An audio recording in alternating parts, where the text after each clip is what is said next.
quais são os marcos referenciais da liberdade religiosa para os adventistas do sétimo dia? É uma leitura bíblica da liberdade religiosa. Então, a nossa cosmovisão,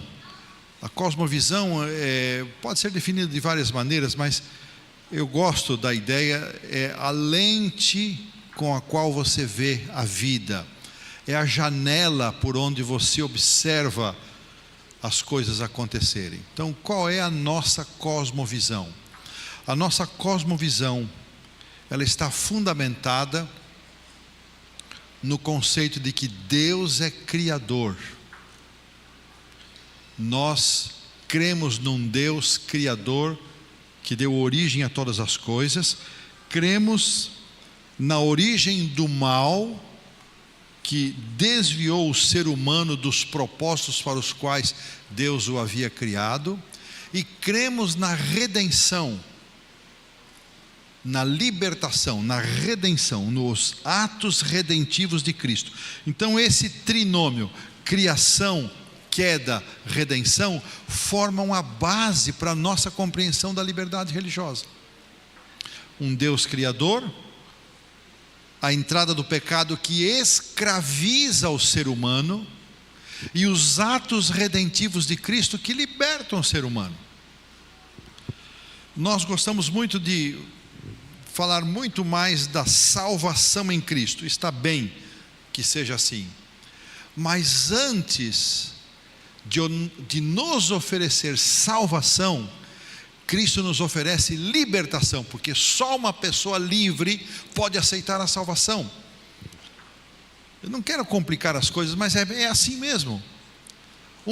Uma pessoa escravizada pelo pecado não pode escolher ser salva, aceitar a salvação. Então Jesus, ele nos liberta simbolicamente no cordeiro lá de Gênesis 3, consuma na cruz do Calvário. Então, criação, queda, redenção é o fundamento da liberdade religiosa, a nossa cosmovisão. Segundo ponto, nós acreditamos, irmãos, que a liberdade religiosa, o livre-arbítrio, é um dom de Deus outorgado para cada ser humano.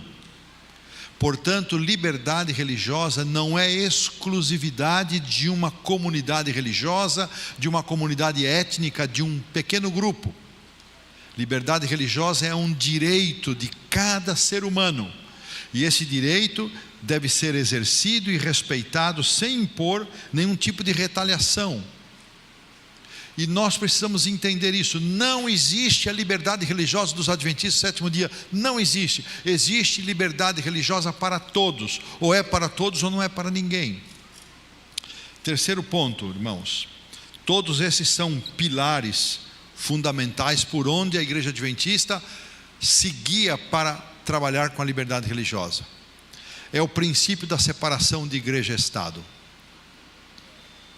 Nós acreditamos que, e a nossa Constituição brasileira, no artigo 19, ela garante essa separação, que a igreja não deve se intrometer nas questões do Estado, e o Estado não deve se intrometer nas questões da igreja, nem regular os seus cultos, sua liturgia, suas doutrinas, e nem a igreja se intrometer nas questões do Estado. Todas as vezes na história universal, na história bíblica, em que poder civil se uniu a poder religioso, resultou em intolerância. Exemplos clássicos. Exemplo clássico: Nabucodonosor, chefe do Estado, chefe da igreja, concentrando o mesmo poder em uma só pessoa, um líder déspota e intolerante. História universal, história contemporânea. Países onde não há separação entre igreja e Estado, não há liberdade religiosa. Nós adventistas trabalhamos, não só somos nós, vários grupos religiosos, mas nós trabalhamos arduamente para que Estado esteja separado da igreja. E todas as vezes que visitamos as autoridades, nós falamos desse assunto, apelamos para que os chefes do executivo, para que os chefes poder legislativo, conservem Estado separado de igreja. Terceiro aspecto, nós temos uma postura, quarto aspecto, temos uma postura de respeito às autoridades. E aqui, irmãos, me enche o coração de tristeza, mas tristeza. E em algumas situações ela está migrando de tristeza para bronca de velho. Eu já estou com 66 anos, eu já fico bronqueado com algumas coisas. Ver irmãos discutindo, direita e esquerda, brigando, em algumas classes, em algumas igrejas não há classe número 13, em outras não há, sei lá, o outro número que eu nem sei qual é. Que bobagem é essa, irmãos? Que besteira é essa? A gente se digladiando por causa de Lula, de Bolsonaro. Nosso reino não é desse mundo, irmãos. Que miséria é essa? Onde é que nós estamos com juízo? Nossa posição bíblica, Romanos 13, respeito às autoridades, seja ela de direita, de esquerda, de centro, de qualquer respeito. Paulo escreveu isso durante o auge do mais corrupto, férreo e terrível império do mundo, foi o Império Romano. Ele diz: não há autoridade que não proceda de Deus. E ele depois complementa na primeira carta a Timóteo: temos que orar pelo rei, temos que orar pelas autoridades. Aí um irmão diz: pastor, não vou orar por fulano. Tá bom, você não ora, é problema seu, a Bíblia diz que é para orar. Você não quer orar, você se entenda com Deus. Agora não venha me brigar por política, irmãos. Vamos gastar nossa energia na pregação do reino de Deus, na pregação do evangelho, botar nossa energia para defender este ou aquele. Que despropósito é esse, irmãos? Nosso reino não é desse mundo.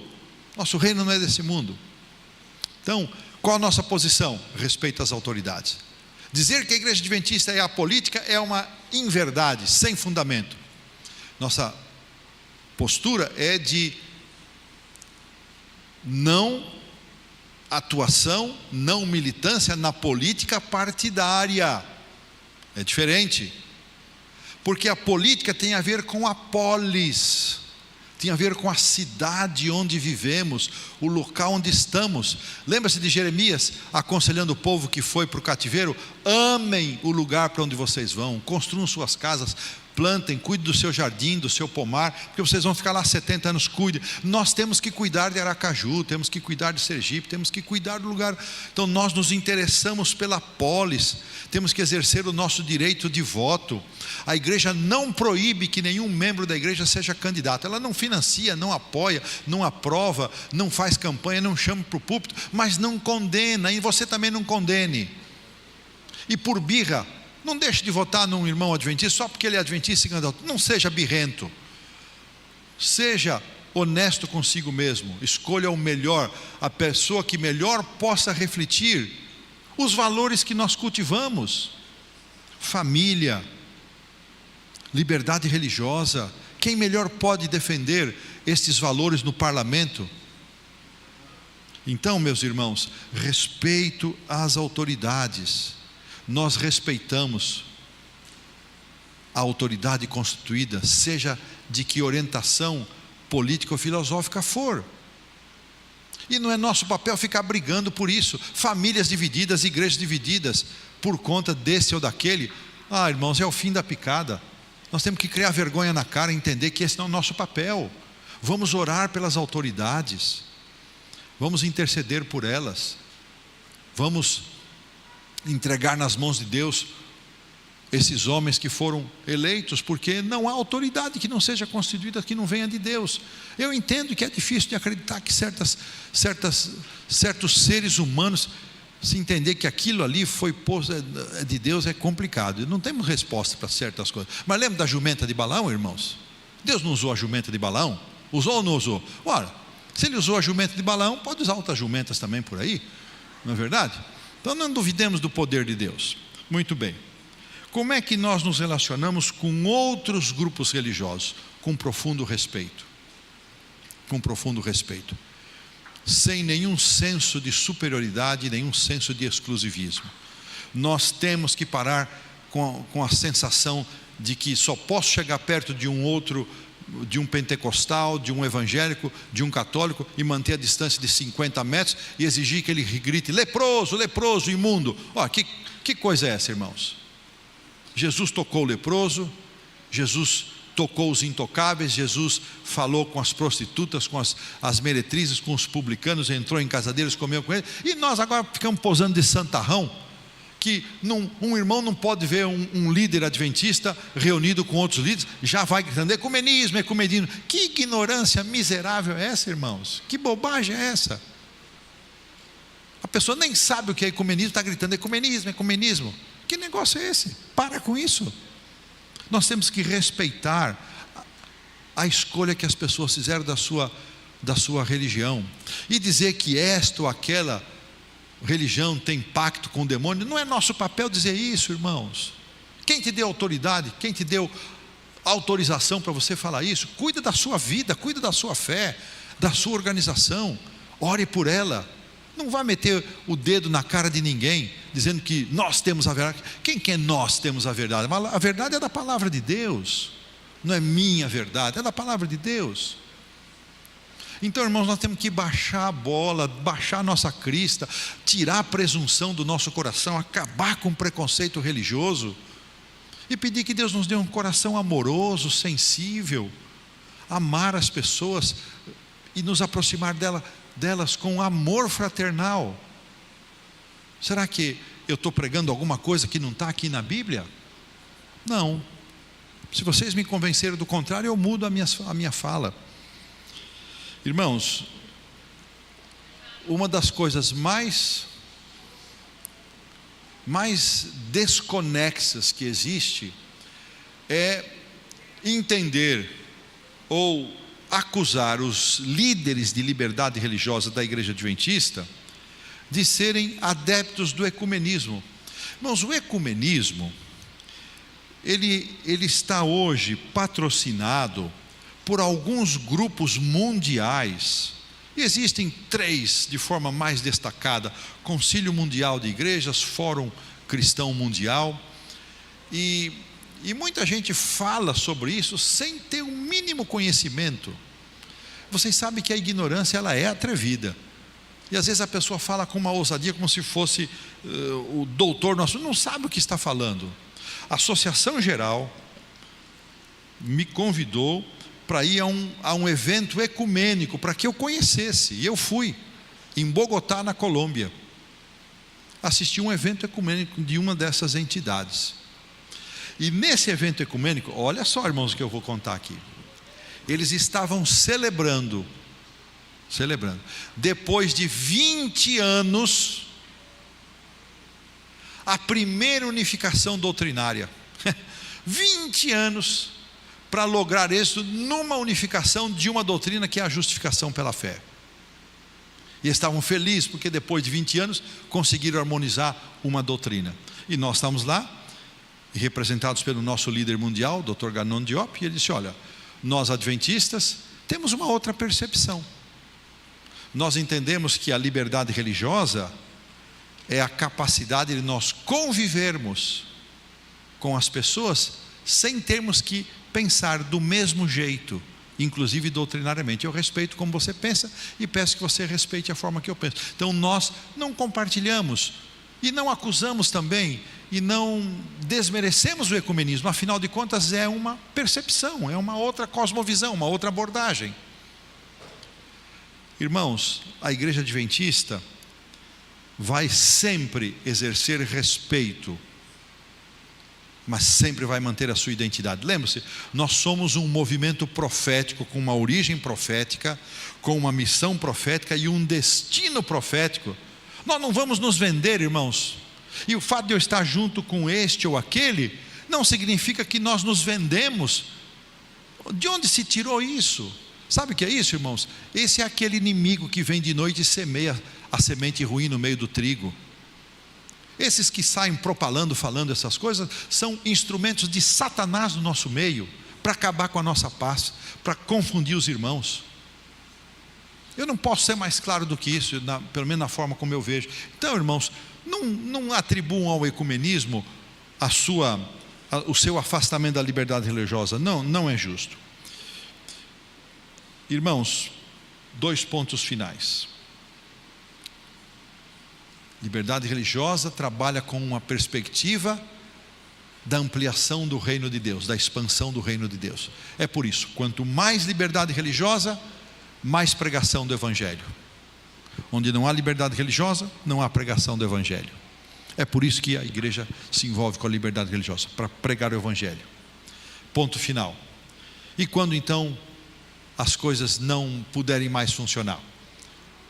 Quando as leis, o Estado, a união de um poder civil, Apocalipse 13, universal, que nós entendemos seja representado pelos Estados Unidos da América do Norte, se unir a um poder religioso universal, que nós entendemos será uma conjunção de vários grupos religiosos, e impuserem a observância de um único dia de guarda. O que é que nós vamos fazer? Sair das grandes cidades para as pequenas, e depois, com o fechamento da porta da graça, das pequenas cidades para os lugares ermos. Mas entre o decreto dominical e o fechamento da porta da graça, ainda é tempo de muita pessoa tomar sua decisão. Então, quando esse decreto for tomado, acabou a função da liberdade religiosa. Acabou. Não haverá mais defesa da liberdade religiosa. O que haverá é um esforço final para a pregação do Evangelho. Então, nós temos claro isso, temos muito claro, que o nosso esforço é para a pregação do Evangelho. E quando o mundo se mobilizar, impedindo a liberdade religiosa, mesmo assim haverá liberdade religiosa, restrita, mas haverá, entre o decreto dominical e o fechamento da porta da graça. Haverá uma liberdade religiosa restrita, porque ainda muitas pessoas se converterão. Nós estaremos sobre a égide do alto clamor, o cumprimento de Apocalipse 18, de 1 a 4, aquele outro anjo que ilumina o mundo, e Deus vai se manifestar, e todas as pessoas terão oportunidade de tomar a sua decisão. Irmãos, eu falei aqui rapidamente em 8 pontos. Falei na nossa cosmovisão: criação, queda, redenção, liberdade religiosa para todos, separação de igreja e Estado, respeito às autoridades, relacionamento com outras confissões de respeito, de respeitabilidade. Ecumenismo é um conceito desvirtuado, onde a igreja não negocia a sua identidade. Cumprimento da missão, e finalizamos com a nossa visão escatológica. Que Deus nos abençoe, que Ele alargue nossa visão, que Ele oxigene nosso cérebro, que nós nos desvencilhemos dessas ideias miúdas que criam intriga, que criam rixa, que criam separação. Que a gente cresça, irmãos, cresça com alegria para o universo do amor, a plataforma do amor de Deus, que é soberano e é o princípio do reino de Cristo. Amém?